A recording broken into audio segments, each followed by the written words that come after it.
alhamdulillah wasalaatu wasalaamu ala mawlana rasulillahi wa alihi wa sahbi assalaamu aleykum wa rahmatullahi taala wa barakaatu. mbokk yi ñuy seetaan ak di ñu teewlu dellu siwaat nañu ci seen waxtaan boo xam ni bataaxal yi lañ ko tuddee ñu di ko def weeru koor yi. thème central bi ñu fàttaliwaat ko nit ñi mooy wàllu temps. ñu am rek léeg-léeg nag ñu génn tuuti am fu ñu dugg dellu siwaat ci ay faits yoo xam ni dañ koy remarquer ci suñu société bi ñuy dund ak jamono bi ñuy dund muy réew mi ñuy wax Sénégal mu àgg foo xam ni léegi ñépp a jaaxle ku ko wax ak ku ko waxul ndax li fi xew ci ay safaan di fi jib ci ay kàddu te benn bu ci nekk mën a taal réew. weeru koor wi nag ñu ngi ñaan suñu borom mu may ñu yeggaleeg jàmm, waaye war nañ ci jàngaat suñu bopp, nafaraat suñu bopp ba bu ñu fi jógee man mii di wax ak képp ku may déglu te yaakaar ne xëy na yow laay waxal ci ñi ma ko sañ a wax, ñu jéem a seet suñu jikko, xoolaat suñu ay comportement. am na ñoo xam ni moom ba àddunay tukki dañu def option ci bon rek, def lu bon ak def lu ñaaw, waxuma ak ñooñu.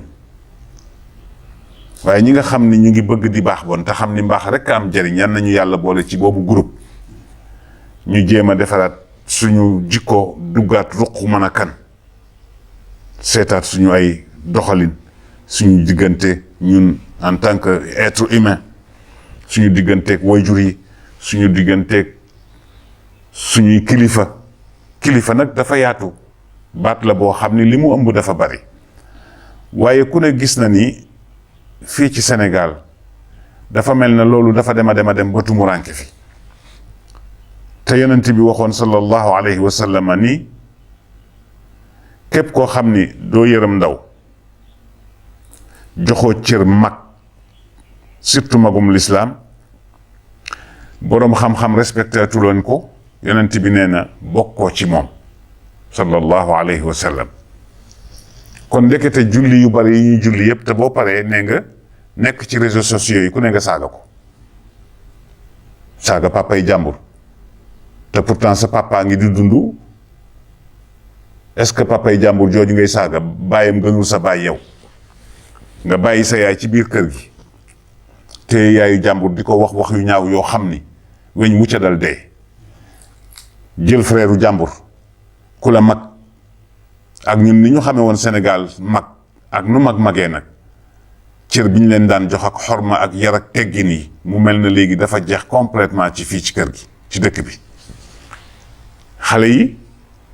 ci ñi ma ko sañ a wax am na ñu yaru, am na ñu baax ba tey nag, boo dajee ak ñoom rek xam ko, mais am na ci ñu ñàkki teggin, am na ci ñu yaree di ko, seen langage sax nga dootul comprendre lan la. te gis nga xale bu ci bàyyiwul di ñàkk teggin ak di toroxal mag, deegu gaaw rek ngay def ala kulli xaal. parce que am na mag ñoo xam ni kenn du leen toroxal. dem ba ci suñu kilifa diine yi léegi xool leen li ñu leen di def ci réseaux sociaux yi. ci réseaux sociaux yi li ñu leen di wan ak li ñu leen di wax ci yu ñaaw, te mu wóor la ni la ñu def sa maam defu ko ci àdduna bi te du ko def ba àddunay tukki yow, kon ñoo gën sa maam fuuf ñooñu ngay wax. li ñu fi def sa baay defu ko te ñoom ba ñu juddoo ba léegi ci loolu la ñuy def ba keroog ñuy génn wuy ji seen borom, kon ñoo gën sa baay. yow nga taxaw ni déedéet nangam ak nangam deegu ñaaw rek. moo tax loolu il faut ñu jéem ci jóg ak ay solution, ndax itam réew mi waxoon naa ko fi ay at a ngi nii, dëgg la émergence baax na de, mais faw ñu tegaat nit ñi ci yoon. mais nag bëgg a tegaat nit ñi ci yoon justice lay laaj bu équitable. 2 poids 2 mesures bu ñu ko defee rek réew mi ci nii lay continuer ba yàlla rek a xam. mais il faut ñu delloo siwaat ko, mu metti lool au début ñu teg nit ñi ci yoon laa wax, ci yoon.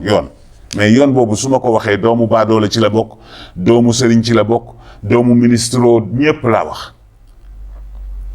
waaye lii di xew tamit bu ko xale yi dee gis du mujj fenn, injustice mooy continuer pour toujours. te yéen a ma gën a xam li may wax, kenn ku ci nekk am nga ci cas boo dund. nañu Sénégal pour ñu defaraat ko, dëgg la ñun ñëpp moom la ñu bëgg, gis nga pétrole bii di ñëw nii ñu koy wax yàlla na yegg seeg jàmm bu fekkul ñu defar suñu jikko yi ñoo yées ci àdduna ndax xëccoo bi am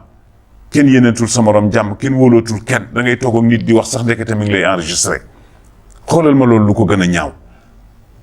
toog ak nit muy sa confident ngeen nekk ci biir nekk yow ak moom ak yàlla kot ndekete mi ngi jël enregistrement am di la ko def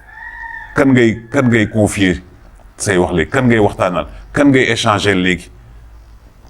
xale yi nekk ci réseaux sociaux yi di saaga mag ñi yenn saa yi nga dajeeg ñoom ci ñi ma ko sañ a wax ci mbedd mi ñuy am comportement yoo xam ni te ñu nga bàyyi seen papa ci kër ga bàyyi seen yaay ci kër ga moo tax parents d'élèves yi li ñuy wax nii ci xale yi lenn rek moo ko waral mbokk yi lenn rek moo indi ñaaw jikko yi yëpp mooy kenn bëggul woon dugal sa doom alquran ndax am na jamono yoo xam ne ñu ci bare dañ doon wax dafa leen di tardeel doo gis mukk ku jaar ci daara waxuma daara yi xew léegi de daara yi mbedd taxul may wax de yaa daara et daara aussi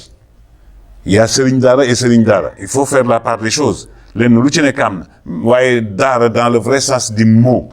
nga yóbbu fa sa doom mu màgg am benn melokaan benn bi mënul nekk c'est pas possible nañu delloo si xale yi yóbbu leen ci daara yi waaye yóbbu fa nit jox ko sëriñ bi ni ko sa ay yaxam laa la laaj daw responsabilité pour loolu lu toll ne yàlla mu bind jox la dénkal la boppam nga yëkkati ko jox nit daw ni ko ay yaxam laa la laaj yàlla nañu yàlla may ñu dégg te topp te delloo si sago yi delloo si xel yi yéenante jàmm Sénégal maam Thierno Saïdou Nour daan na ko wax nee na niir bi ak asamaan si lépp yiw la waaye du wàcc ndax téyewuñu làmmiñ yi téyewuñu làmmiñ yi tuumaalante bi mel na tulleeg màlle wax joo xam ni dara amu ci ndax Serigne Cheikh Tidiane si daan naa dégg muy wax ne bëgg am raison ci nit bu mu la tax nga sosol ko waxal ko lu amul te loolu rek a am ci dëkk bi